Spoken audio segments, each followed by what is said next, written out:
Olá, amigos, bom dia, bom dia. Você passou o dia de ontem pensando na vida dos Wesleys, daquelas pessoas que estiveram envolvidas com as coisas do Senhor, daqueles que deram a vida pelo Evangelho do Senhor Jesus Cristo. Mas hoje nós vamos começar uma nova fase do nosso estudo. De agora em diante nós vamos estudar não somente a história da igreja, como foi o desenvolvimento do papado e as lutas de Satanás contra Deus. Como foi a reforma. Não é só isso que vamos estudar. Nós vamos estudar como a Bíblia, a palavra de Deus, nos trouxe essas verdades claras em profecias. De agora em diante você vai precisar muito da sua Bíblia, porque nós vamos precisar provar dentro da Bíblia que estas coisas que aconteceram estavam previstas pelo nosso Deus. Eu louvo ao Senhor porque agora, pela graça e poder do Senhor, nós vamos estudar o capítulo 15, as Escrituras Sagradas e a Revolução Francesa. Não sem antes orar, nós sempre precisamos orar a Deus. Vamos orar? Senhor Deus dos exércitos, dá-nos clareza para entender, vontade, Pai. Faça o que for preciso e nos ajude a entrar, Pai de amor, dentro deste momento da história da Terra, preparados. Em nome de Jesus. Amém. O seu programa A Tocha está começando.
Queridos amigos, no capítulo 11 do livro de Apocalipse, nós encontramos a descrição do que o Senhor Deus tinha mostrado para João de suas duas testemunhas vestidas de saco.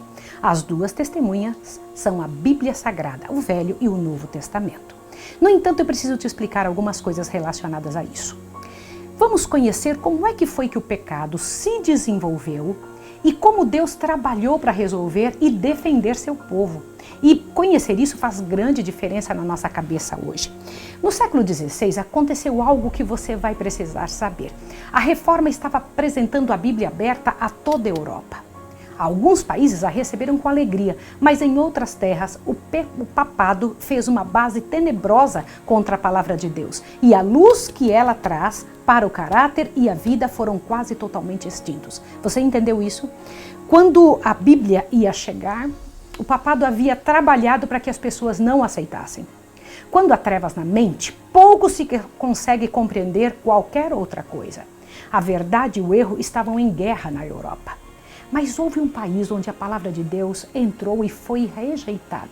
É diferente de uma pessoa que vai tentar estudar a palavra de Deus e de repente ela é instigada a não fazê-lo. A diferença disso está, eu sei que isto é bom, mas eu não quero. Uma nação da Europa tomou essa posição. Eu não quero a palavra de Deus. Isso é sério ou não é? O Espírito Santo foi removido desta nação e o mundo inteiro viu os frutos disso. Essa guerra contra as Escrituras que a França travou, nós estamos falando da França, durante séculos, resultou na maior revolução que você tem notícias. Carnificina e morte. É o que acontece em resultado do que uma nação se propõe ou se coloca esquecendo ou rejeitando as Escrituras Sagradas. Isso é o que seria o mundo todo, caso Deus não tivesse levantado a reforma protestante. E a supressão da palavra de Deus, que a Igreja Católica tanto queria, trouxe essa mancha horrenda para o país, para a França. Mas você sabia que essa posição da Igreja Romana estava predita? Agora você vai entrar em contato com profecias, como eu disse no início. Até agora falamos somente de história, do envolvimento bíblico na história. Mas agora você vai ver o que a palavra de Deus já trazia muito antes de acontecer, a revelação destes fatos de maneira profética. João, o apóstolo, ao escrever o Apocalipse, previu que o homem do pecado lutaria para suprimir a palavra de Deus no mundo e também os resultados que isso traria, especialmente à França. Você já parou para pensar que coisa séria? Eu preciso ler isso no Grande Conflito para que você veja a grandeza e a seriedade disso que eu estou dizendo. Então, Grande Conflito, capítulo 15, um dos parágrafos que começa: disse o anjo do Senhor. Olha só o que diz: pisarão a santa cidade por 42 meses. E darei poder às minhas duas testemunhas, lembra as duas testemunhas que eu havia dito a você? Ao Velho e o Novo Testamento, e profetizarão por 1260 dias vestidos de saco. Por que isso? Quer dizer isso? A Bíblia, o Velho e o Novo Testamento, estariam massacrados e profetizariam em dor, em sofrimento. Antigamente, quando alguém estava em profundo pesar ou queria demonstrar um pesar profundo, vestia-se de saco para provar como estava sua alma. Assim, as duas testemunhas também tomaram a mesma atitude e são representadas no Apocalipse dessa forma. Por serem rejeitadas, eram trazidas diante do mundo desta maneira, escondida em sofrimento, né? Então veja: e darei poder às minhas duas testemunhas e profetizarão por 1260 dias vestidas de saco. E quando acabarem o seu testemunho, a besta que sobe do abismo lhe fará guerra e os vencerá e os matará. Olha que sério isso. Foi o que realmente aconteceu. A Bíblia foi queimada em vários lugares, né? E jazerão seus corpos na praça da grande cidade, que espiritualmente se chama Sodoma e Egito, e onde o Senhor também foi crucificado. Que cidade seria essa? Que ela tem características do Egito e de Sodoma, e que ali naquela cidade seriam queimadas as Bíblias, seriam mortas as Bíblias, e jazeriam nas praças as duas testemunhas de Deus. E os que habitam na terra se regozijarão sobre eles e se alegrarão e mandarão presentes uns aos outros, porquanto esses dois profetas tinham atormentado os que habitam sobre a terra. E depois daqueles 3 dias e meio, o Espírito de vida vindo de Deus entrou neles e puseram-se sobre os seus pés e caiu grande temor sobre os que o viram. Eu estou lendo Apocalipse 2, do verso 2 ao verso 11. Vamos às explicações aqui? Vamos lá. Os períodos aqui mencionados, 42 meses e 1260 dias, são o mesmo. Se você fizer a conta de 42 meses, 42 meses tem 1260 dias. E 1260 dias na profecia são 1260 anos. São o mesmo tempo, representado igualmente o tempo em que a Igreja de Cristo deveria sofrer a opressão de Roma. Esses 1260 anos da supremacia papal começaram em 538 de nossa era e terminam, portanto, em 1798. Como sabemos disso? Abra seu ouvido. Em 538, a Igreja e o Estado se uniram. A Igreja, que tinha vindo do tempo apostólico, foi deixando entrar um erro após outro dentro de si, fez o pior de todos os acordos, uniu-se ao Estado. O Estado não tem que ter autoridade sobre algo espiritual. Quem tem autoridade sobre decisões espirituais é somente o Deus eterno. E deste dia em diante, a Igreja teve poder civil para mandar matar, para depor reis, para tomar qualquer tipo de atitude, porque o Estado tinha dado poder à Igreja para tomar atitudes que quisesse. Por isso a Bíblia foi retirada da mão do povo, por isso a quantidade de gente queimados em fogueira. Você acha que uma religião tem condição de fazer isso sem que o Estado lhe dê poder? Em 538, infelizmente, a Igreja Católica recebeu esse poder, então começa-se a contar o tempo de perseguição a partir dessa data. E 1260 anos termina em 1798. E você vai entender por quê. Nessa ocasião, um exército francês, em 1798, entrou em Roma e tornou prisioneiro o Papa que morreu no exílio. Posto que logo depois fosse eleito um novo Papa, a hierarquia papal nunca pôde desde então exercer o poder que antes possuíra. A perseguição da Igreja não continuou durante o período dos 1260 anos. Deus, em sua misericórdia, para com todo o seu povo, abreviou o tempo de sua dolorosa prova. E predizendo esta grande tribulação, a sobrevir à Igreja, disse o Salvador, se aqueles dias não fossem abreviados, nenhuma carne se salvaria. Mas por causa dos escolhidos serão abreviados aqueles dias. Você entendeu isso? O Senhor Deus, Ele abreviou o tempo de supremacia papal, o tempo de dor, que a Igreja Católica colocaria sobre os filhos de Deus, porque senão não sobraria um só reformista. A Igreja Católica, instigada por Satanás, correu atrás mesmo de todos aqueles que levantavam a palavra da verdade, que ousavam dizer não às tradições romanas. Pela influência da Reforma, a perseguição veio a termo antes de 1798. E sobre as duas testemunhas, o Velho e o Novo Testamento, declara mais o profeta: estas são as duas oliveiras e os dois castiçais que estão diante de Deus de toda a terra. Tua palavra, diz o salmista, é a lâmpada para os meus pés e a luz para o meu caminho. Isto é em Apocalipse 11:4 e em Salmo 119:105. As duas testemunhas representam as escrituras do Antigo e do Novo Testamento. Ambos são importantes testemunhas quanto à origem e à perpetuidade da lei de Deus. Ambos são também testemunhas do plano da salvação. Os tipos, sacrifícios e profecia do Antigo Testamento apontam para um Salvador por vir. Os evangelhos e as epístolas do Novo Testamento falam acerca de um Salvador que veio exatamente da maneira predita pelos tipos e pelas profecias. E a linguagem é: profetizarão por 1260 dias vestidos de saco. Durante a maior parte do período, as testemunhas de Deus permaneceram em estado de obscuridade. Não podia se ter uma Bíblia. O poder papal procurava ocultar do povo a palavra da verdade e colocar diante deles testemunhas falsas para contradizerem o testemunho da Bíblia, da palavra do Senhor. Quando a Bíblia foi proscrita pela autoridade religiosa secular, quando seu testemunho foi pervertido, fazendo homens e demônios todos os esforços para descobrir como desviar da mesma o espírito do povo, quando os que ousavam proclamar suas verdades, suas sagradas verdades eram perseguidas, traídos, torturados, sepultados nas celas das masmorras, martirizados por sua fé ou obrigados a fugir para a fortaleza das montanhas e para as covas e cavernas da terra, então profetizavam as fiéis testemunhas vestidas de saco. Compreende por que esse tipo de linguagem?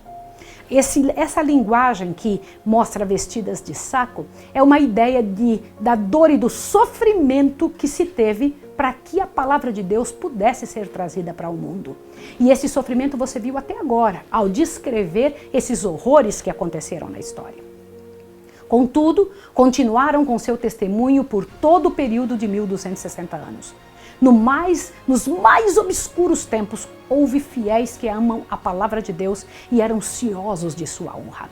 A esses fiéis servos foram dados sabedoria, autoridade e poder para anunciar sua verdade durante aquele tempo todo.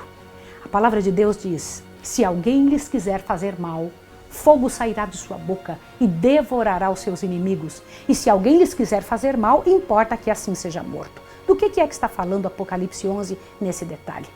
Os homens não poderão impunemente espezinhar a palavra de Deus. O sentido dessa terrível declaração é apresentado no capítulo final de Apocalipse, onde o próprio Deus diz: eu testifico a todo aquele que ouvir as palavras da profecia deste livro, que se alguém lhes acrescentar alguma coisa, Deus fará vir sobre eles as pragas que estão escritas nesse livro. E se alguém tirar qualquer palavra do livro desta profecia, Deus tirará sua parte da árvore da vida e da cidade santa que estão escritas neste livro. Eu acabei de ler um pouco de Apocalipse 11:5 e Apocalipse 22:18 e 19. Estas são as advertências que Deus deu para guardar os homens de mudar de qualquer maneira que eles achassem o que revelou ou o que Deus ordenou. Estas solenes declarações de castigo se aplicam a todos os que, por sua influência, levam os homens a considerar levianamente a lei de Deus. Você se lembra que Wesley tinha compreendido perfeitamente que a lei de Deus é para ser guardada? Uma pessoa que estuda a Bíblia compreende que a lei tem que ser guardada. Uma pessoa que não estuda fica com a opinião dos seus líderes. As pessoas, elas ouviram dizer que a lei de Deus foi abolida e então, a partir desse tipo de comentário, elas continuam repetindo, sem procurar na Bíblia se é verdade ou não. Isso é coisa muito séria. Essas duas testemunhas deveriam fazer tremer aos que declaram ser coisa de pouca monta, obedecer ou não à lei de Deus. Todos os que exaltem suas próprias opiniões acima da revelação divina, todos os que mudem o sentido claro das Escrituras para acomodá-lo à sua própria conveniência ou pelo motivo de se conformar com o mundo, estão a trazer sobre si terrível responsabilidade.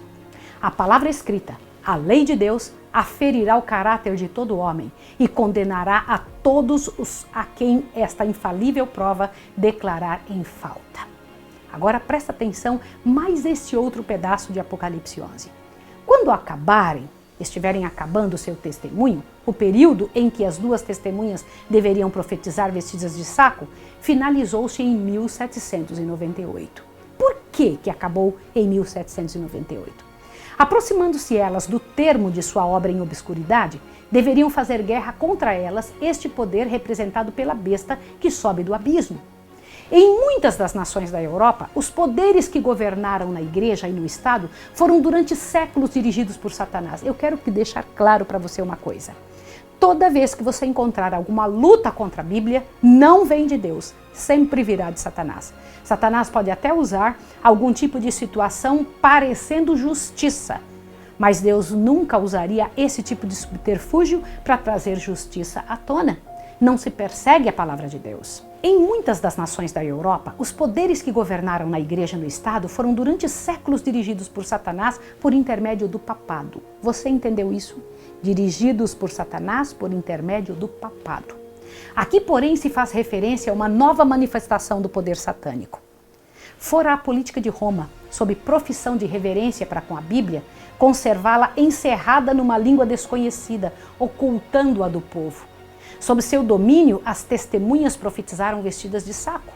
Mas um outro poder, a besta do abismo, deveria surgir para fazer guerra aberta e declarada contra a palavra de Deus. Do que eu estou falando? Se assusta agora para você entender. A Igreja Católica não queria que o povo lesse, porque se o povo lesse, não ficava sob seu domínio. Mas eles inventaram que estavam fazendo isso por reverência à Bíblia. Então, a Igreja Católica errou. Mas a França fez pior que a Igreja Católica. Não somente ficou contra a Bíblia, como mandou destruí-la.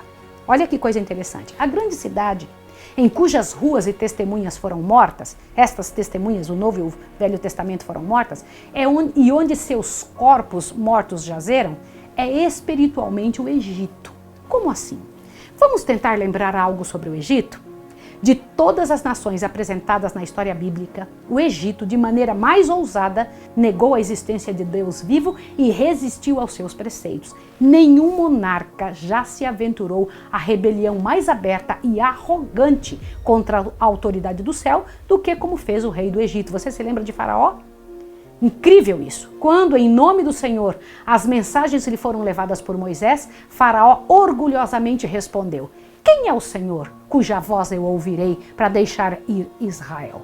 Não conheço o Senhor, nem tampouco deixarei ir Israel. Você sabe como é o nome disso? Está lá em Êxodo 5:2. Sabe como é o nome disso que Faraó fez? Isso é ateísmo.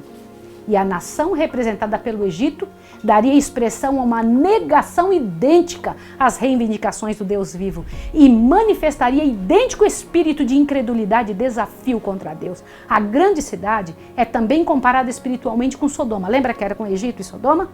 A corrupção de Sodoma, na violação da lei de Deus, manifestou-se especialmente na licenciosidade, imoralidade tremenda, lembra?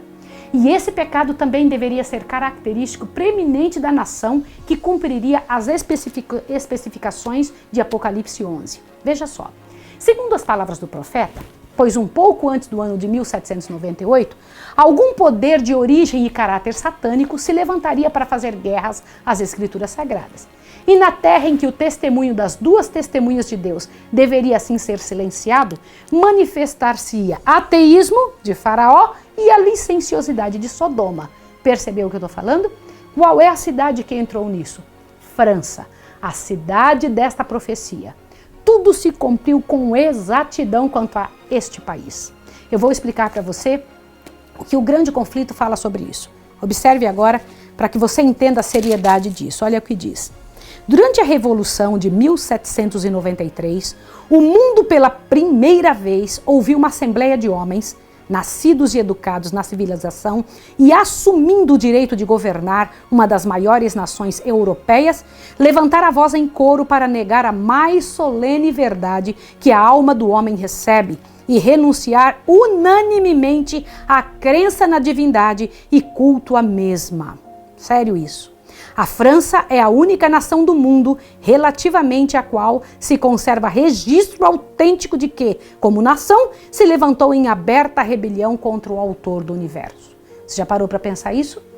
Esta nação, a França, bem claro como a profecia dizia, tomou exatamente a posição que o Senhor Deus tinha dito que uma nação faria e então tentaria não só destruir o povo de Deus, mas também a palavra de Deus. Profusão de blasfemos e incrédulos existem em todas as partes do mundo, mas a França é a única nação do mundo em que na Assembleia Nacional foi declarado de que não há Deus e toda a população aceitou com danças e alegrias essa decisão tão séria.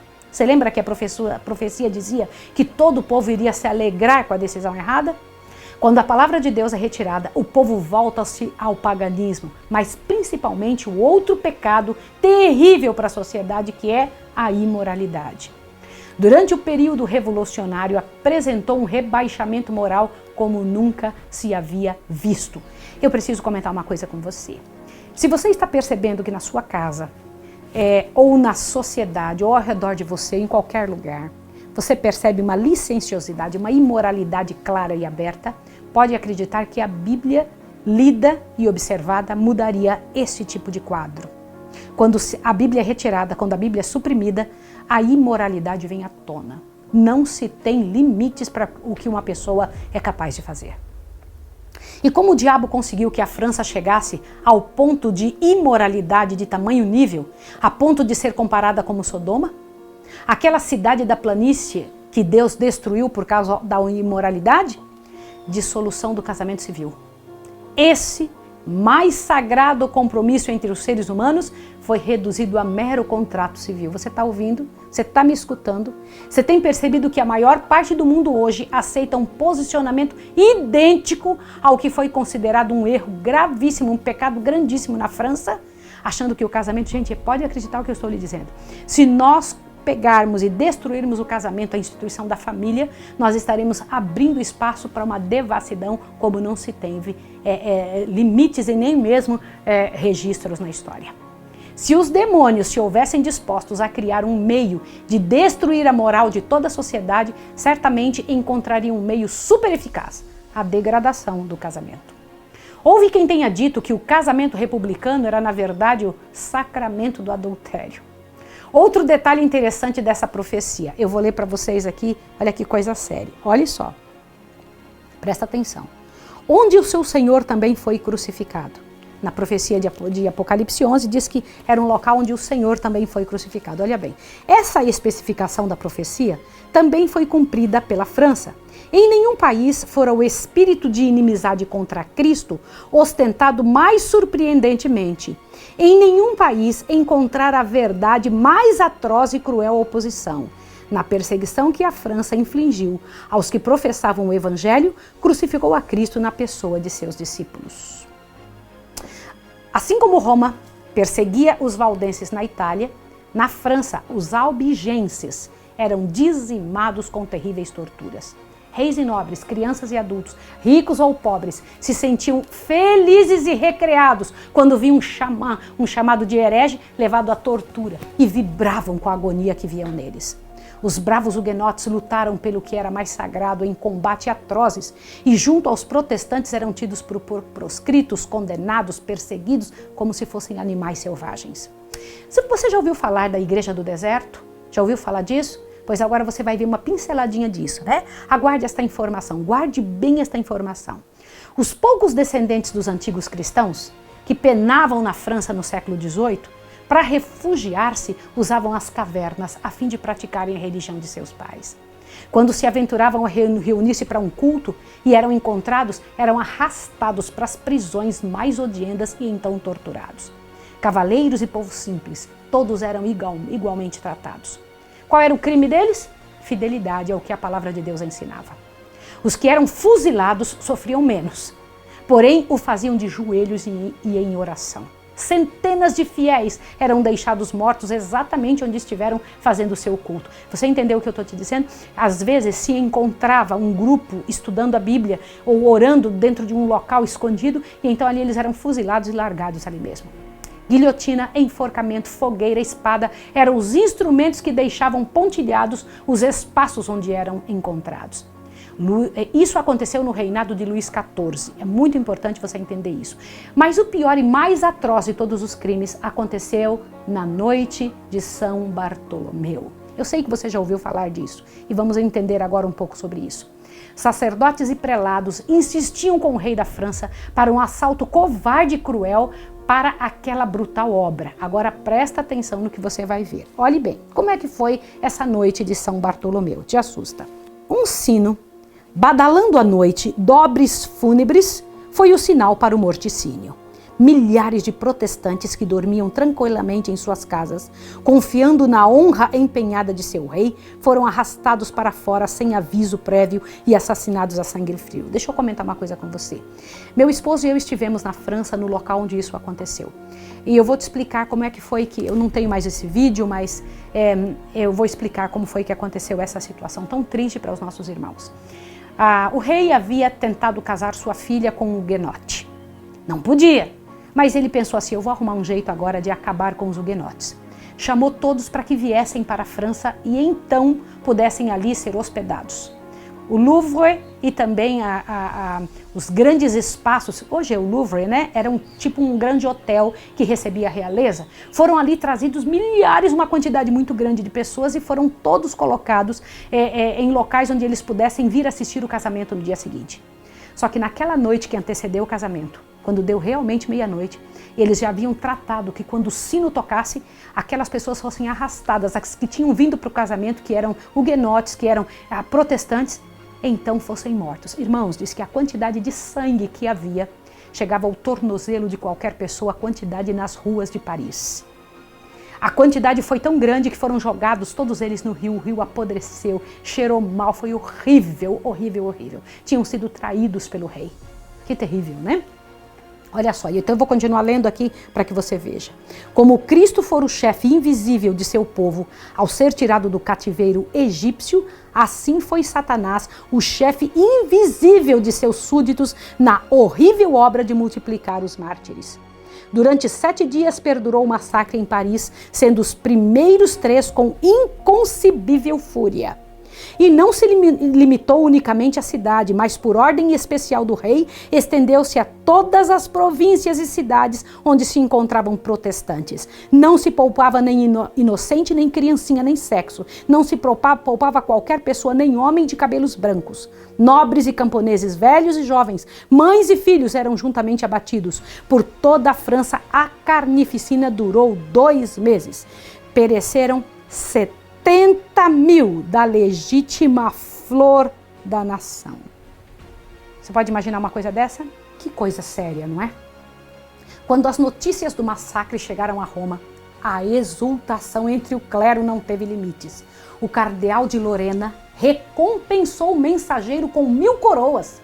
O canhão de Santo Ângelo reboou em alegre salva, os sinos tangeiram em todos os campanários, fogueiras festivas tornaram a noite em dia. E Gregório XIII, acompanhado dos cardeais e outros dignatários eclesiásticos, foi em longa procissão à igreja de São Luís, onde o cardeal de Lorena cantou o Te Deum. Você sabia disso? Uma medalha foi cunhada para comemorar o massacre e no Vaticano ainda se podem ver quadros de Vasari descrevendo o ataque ao almirante, o rei em conselho unindo a matança e o próprio morticínio. Eu quero achar esse quadro para mostrar para você.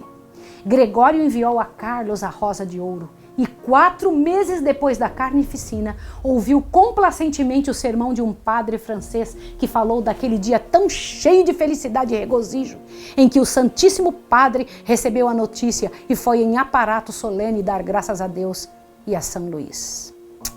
O mesmo espírito sobrenatural que inspirou o massacre de São Bartolomeu foi que instigou também a Revolução Francesa. Eu queria que você pensasse o seguinte: então o papado havia ensinado a se regozijar com misérias?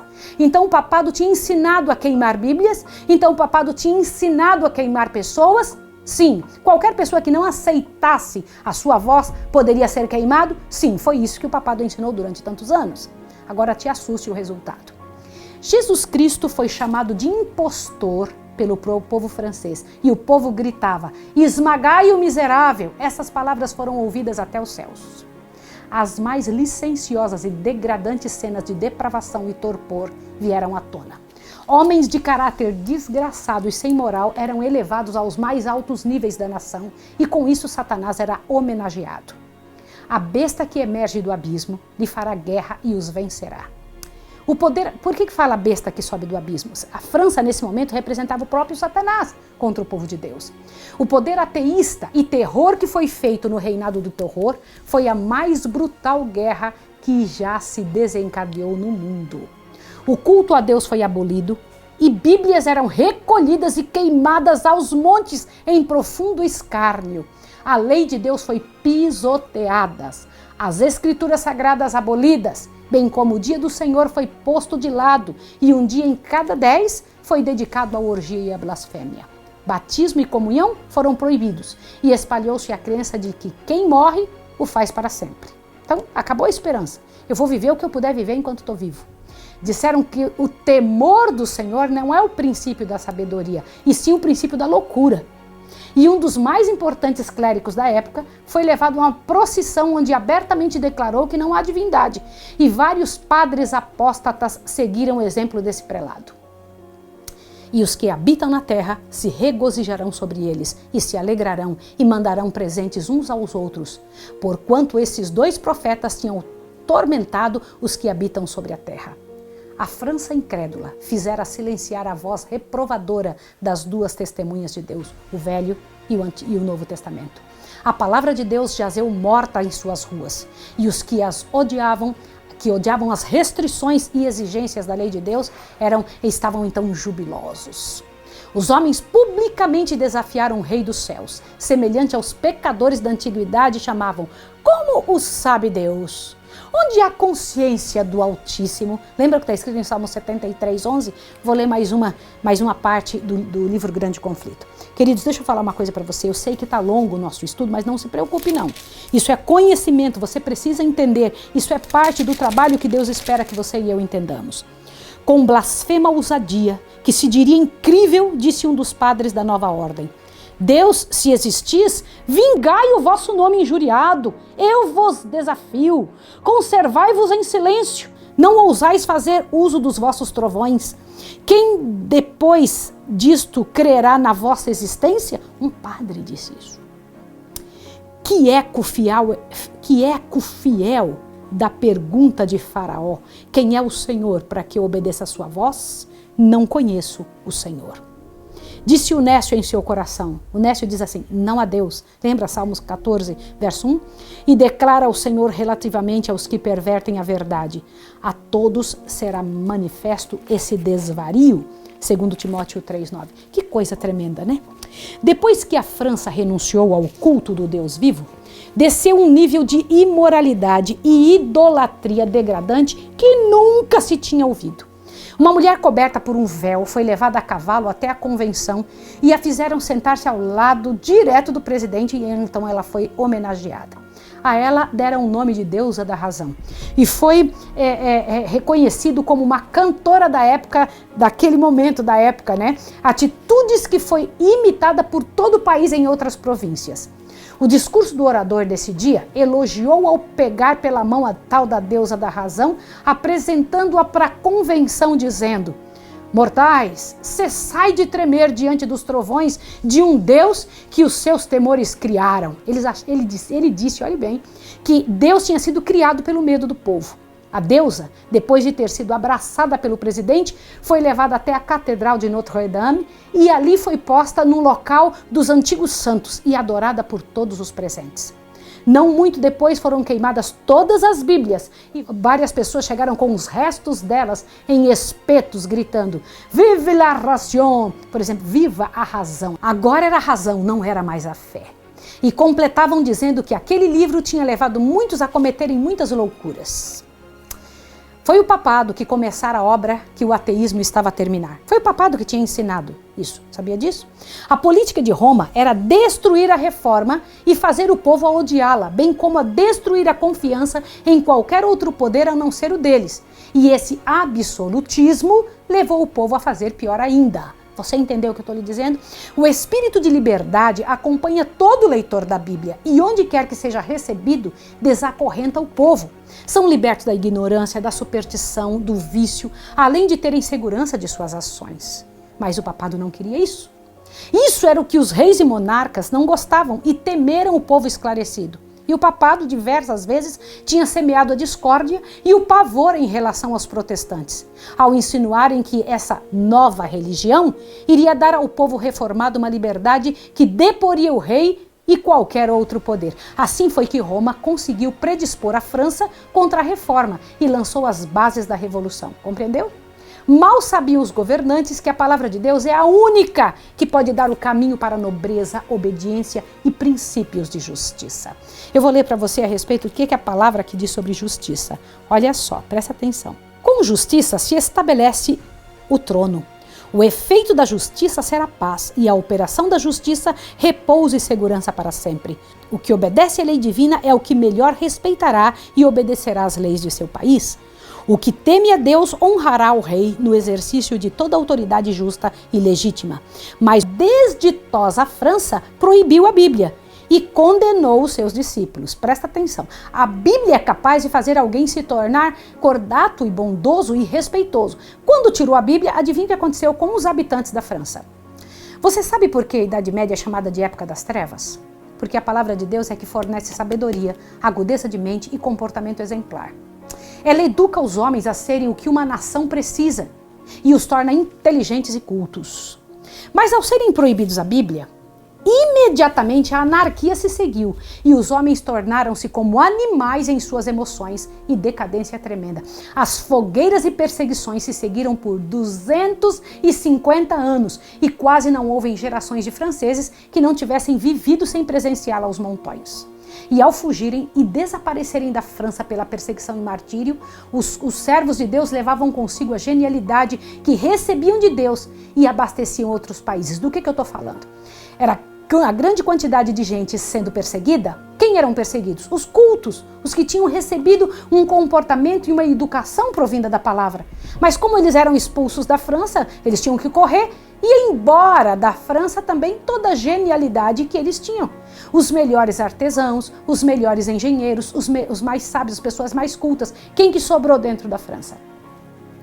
Imaginem como teria sido a França se a nobreza trazida pelos que respeitam a lei de Deus tivesse permanecido nessa nação. Finalmente a ruína do Estado foi completa. Não mais restam consequências para serem proscritas. Não mais religião para arrastá-los nas fogueiras. Não mais patriotismo para ser desterrado. E a revolução foi tremendo e horrendo resultado. Entendeu isso? Embotamento intelectual. Cidades inteiras caíram na decadência e voltaram à sua rusticidade natural. O país tornou-se um vasto asilo de mendicidade, em um número de 200 mil. Tinha mendigos para todos os lados. Somente os jesuítas floresciam na nação. Por quê? Você tem que entender isso. Mais para frente você vai compreender. E governavam com tirania sobre as escolas e prisões e galés. Você tem que entender por quê que na época de miséria os jesuítas cresceram.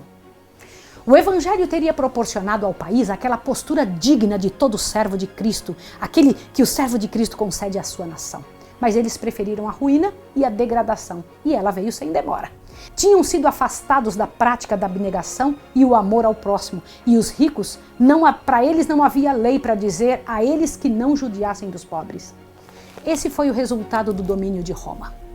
Amigos, o que aconteceu com a França como resultado disso, somente o céu poderá avaliar. Tamanha foi a desventura. Roubava-se sem piedade. A política servia para alimentar o ego e a opulência de uns e a falta de respeito a todas as instituições da família, da verdade e do correto. A nação caiu em profundas trevas e de degradação. Essa cena não te faz pensar no Brasil? Não está assim o mundo? Eu vou ler algo para vocês como parece que estamos assistindo uma cena de hoje em dia. Presta atenção se isso não te parece a mesma coisa que está acontecendo no Brasil. Isso foi uma cena do que passava lá, ó. A corte achava-se entregue ao luxo e à libertinagem. Pouca confiança existia entre o povo e os governantes. Prendia-se a todos os atos do governo a suspeita de serem mal interpretados e egoístas. Durante mais de meio século antes do tempo da Revolução, o trono foi ocupado por Luís XV, que mesmo naqueles maus tempos se distinguiu como monarca indolente, frívolo e sensual. Com uma aristocracia depravada e cruel, uma classe empobrecida e ignorante, achava-se o Estado em embaraços financeiros e o povo exasperado não se necessitava de olhar de profeta para prever uma iminente e terrível erupção. Irmãos, a França entrou numa miséria que hoje nós vemos no mundo. O papado sabia que para conseguir tornar o povo dependente dele, deveria acorrentar-lhe a alma e para impedir-lhe de escapar de seu cativeiro, deveria mantê-los ignorantes para que se tornassem incapazes de se libertarem. O povo não tinha o governo de si próprios e a degradação moral chegou ao extremo. Mas ao invés de fazer o povo voltar-se para Roma, as tornou incrédulas e revolucionárias. O único Deus que a França conhecia era aquele que tinha sido apresentado pela Igreja de Roma. E esse era cruel e despótico. E então, eles não queriam. Um divórcio foi o que foi plantado. Então esse divórcio foi pedido. Roma tinha representado falsamente o governo de Deus. E o resultado foi uma massa embrutecida. Tinham sido forçados a prestar homenagem a um tipo de poder que os matava a alma. E agora não queriam de forma nenhuma. Rejeitaram tanto a verdade quanto a falsidade que lhes tinha sido orientada por tantos anos. Entendeu? Eles rejeitaram tanto o protestantismo quanto a Igreja Católica. Disseram, vocês vivem brigando, é terrível o que vocês fazem, eu não quero vocês. De agora em diante eu não quero a fé, eu quero a razão. Quando a França desceu do oferecido caminho da santidade, viu-se em completo desespero para livrarem-se dos que os atormentavam. Na tentativa de vingarem-se dos que os tiranizavam, acabaram por se tornarem tiranos, como aqueles mesmos que eles odiavam. Não é sério isso? Tornaram-se opressores dos que os oprimiam. A semeadura produziu grande colheita. A França entrou em uma ruína e desestrutura sem precedentes. E os homens viram que as leis humanas são impotentes para deter as paixões humanas de homens desenfreados. A guerra contra a Bíblia inaugurou o reinado do terror. Compreendeu isso? E onde estava a paz e a felicidade? Para onde estaria indo? Presta atenção agora. Olha só. A paz e a felicidade foram banidas dos lares e dos corações dos homens. Ninguém se achava seguro. O que hoje triunfava era alvo de suspeitas e condenado amanhã. A violência e a cobiça exerciam incontestável domínio. Você percebeu? Eles acharam que tirando a Bíblia, eles iriam ficar melhores. Qual foi o resultado? Decadência total. Rei, clero e nobreza se viam vivendo em meio a um povo enlouquecido. O rei foi guilhotinado. Você se lembra que 200 anos atrás, aquilo que eles estavam fazendo com os protestantes foi dito, isso acontecerá com vocês? O rei foi guilhotinado e milhares de pessoas estavam sendo mortas por suspeita de não quererem concordar com a revolução. Agora não eram mortos mais por causa da religião. A religião eles tinham jogado fora. Agora era porque você não gosta da revolução, vou matar você. Estavam divididos em facções. Foi ordenado morticínio geral na França. Parecia um inferno a arder. Prisões lotadas e o país passar fome, rodeados por ladrões. E a civilização quase extinta em anarquia e licenciosidade. Roma havia ensinado bem ao povo a tortura e ao massacre. Agora as prisões estavam repletas também de padres e as guilhotinas estavam manchadas com o sangue de centenas de sacerdotes que tinham engordado com o suor do pobre. Agora não tinham huguenotes a matar, mas eles mesmos eram mortos com as mesmas crueldades. Chegou o dia em que o maior e mais bárbaro dos códigos foi posto em vigor pelo mais bárbaro dos tribunais. A desconfiança reinava solta. O Sena estava vermelho de sangue pútrido. Cadeias lotadas como navios de escravos. Abutres avolumavam-se por todo lado em cima dos corpos nus. Não se respeitou idade e criancinhas eram arrancadas. As crianças eram arrancadas do peito de suas mães e jogadas ao léu. E no curto espaço de 10 anos, milhares de pessoas foram mortas. Quanto horror perante o céu! Tinha sido esta planta que Satanás queria colher. Sempre tem feito o mesmo. Satanás tem feito isso desde a saída dele do céu. Leva os homens a pensarem que estão a lutar por uma causa justa. E o fazem confiando a sua maneira de ver as coisas. E esquecem que Deus tem uma maneira certa de pensar e decidir. No entanto, acabam por ver que estão a seguir o odioso e prolongado crime feito por suas mãos, mas idealizado por Satanás de acarretar miséria e desfigurar a imagem do homem. Vou explicar isso. Às vezes as pessoas acham que estão seguindo sua própria cabeça, mas na verdade estão seguindo um plano de Satanás. Quando o povo descobriu ser o catolicismo uma fraude, foi levado a pensar e rejeitar todas as outras religiões como sendo da mesma procedência. A França era ignorante para a verdade que mostra que a única maneira de manter a paz e a liberdade é seguindo os mandamentos de Deus e sendo fiel ao Deus eterno. Os ateus podem ter um exemplo do que acontece àqueles que deixam de parte a lei de Deus. Se não quiserem ler a Bíblia, então leia a história das nações. É fácil. Por séculos, a atitude da França foi tolerada pelo Deus que a tudo vê. Do céu, se via e acompanhava as multidões que foram destruídas por defenderem a verdade de Deus. Os habitantes da França descobriram quão sério é abusar da paciência divina. A palavra de Deus diz: o ímpio cairá por sua própria impiedade. Já parou para pensar sobre isso? Eu vou ler o último texto que nós vamos ler para você desse estudo de hoje. Não se importe se ficou longo, não tenha problema, é profecia pura. Agora chegou a hora de você compreender o que vinha durante tantos anos tentando entender. Eu vou ler uma parte para você. As fiéis testemunhas de Deus, mortas pelo poder blasfemo que subiu do abismo. Quais são as fiéis testemunhas de Deus? O Velho e o Novo Testamento, tá bom? Foram mortos pelo poder que sobe do abismo, que era a França, né? Não deveriam por muito tempo ficar em silêncio. Depois daqueles 3 dias e meio, quanto é 3 dias e meio? Tá lembrado? 42 meses ou então 1260 dias pela contagem. Já já você vai entender, fique sossegado. Na Bíblia, um dia é igual a um ano, tá bom? Olha lá. Depois daqueles 3 dias e meio, o Espírito de vida vindo de Deus entrou neles e puseram-se sobre seus pés e caiu grande terror sobre os que o viram. Foi em 1793 que os decretos que aboliam a religião cristã e punham de parte a Escritura Sagrada passaram na Assembleia Francesa. Como assim? 3 anos e meio mais tarde foi adotada pelo mesmo corpo legislativo uma resolução que anulava esses decretos, concedendo assim tolerância às Escrituras. Quando eles viram que não tinha mais jeito, que a cidade havia se tornado um poço de crime e de miséria, o que eles fizeram? Vamos trazer a Bíblia de volta. O mundo ficou estupefado ante a enormidade dos crimes que tinham resultado da rejeição das Escrituras Sagradas.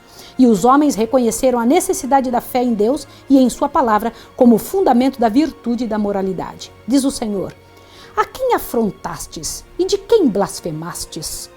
E contra quem alçastes a tua voz e ergueste os teus olhos ao alto? Contra o Santo de Israel. Isso está escrito em Isaías 37, verso 23. Portanto, eis que lhes farei conhecer, desta vez, lhes farei conhecer a minha mão e o meu poder, e saberão que o meu nome é o Senhor. Jeremias 16, 21. Relativamente às 2 testemunhas, declara o profeta ainda: e ouviram uma grande voz do céu que dizia: subi para cá. E subiram ao céu e em uma grande nuvem, e os seus inimigos o viram. Apocalipse 11, 12. Vamos entender. Desde que a França fez guerra às 2 testemunhas de Deus, elas têm sido honradas como nunca antes.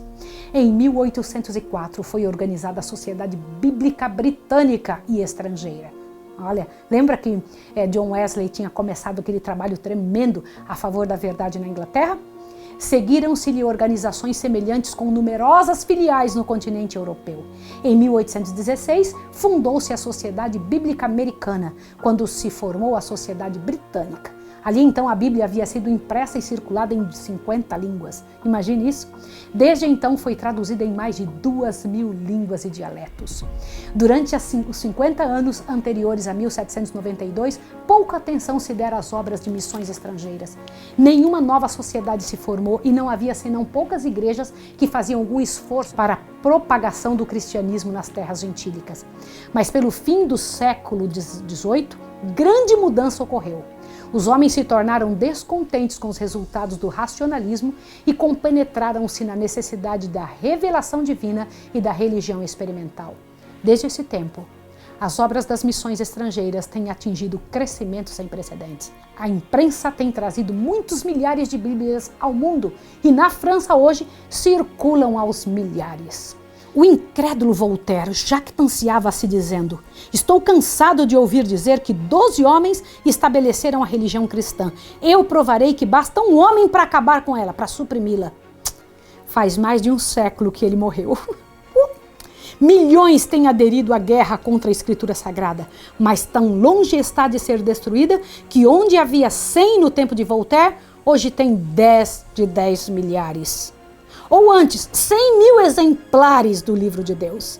Nas palavras de um primitivo reformador relativas à igreja cristã, a Bíblia é uma bigorna que tem gasto muitos martelos. Toda ferramenta preparada contra ti não prosperará, e toda língua que se levantar contra ti em juízo, tu a condenarás. Aleluia! A palavra do nosso Deus permanece para sempre. Querido irmão e querida irmã, a palavra de Deus permanece para sempre. Eu louvo ao Senhor, porque hoje nós vivemos numa época em que a Bíblia não está sendo retirada, mas será por poucos dias. O que aconteceu na França acontecerá novamente. Esteja conosco no próximo capítulo para que você entenda qual é o maior direito do homem. Vamos orar juntos? Querido Deus e amado Pai, que triste a história da França e que claros são os resultados de colocar de parte a Tua palavra. Eu te peço em nome de Jesus que nos abençoe, para que estejamos entre aqueles que sempre levantaremos essa tocha da verdade, em favor da Tua verdade e em favor das outras pessoas. Em nome de Jesus. Amém. Que Deus abençoe você e até amanhã. Até o nosso próximo capítulo.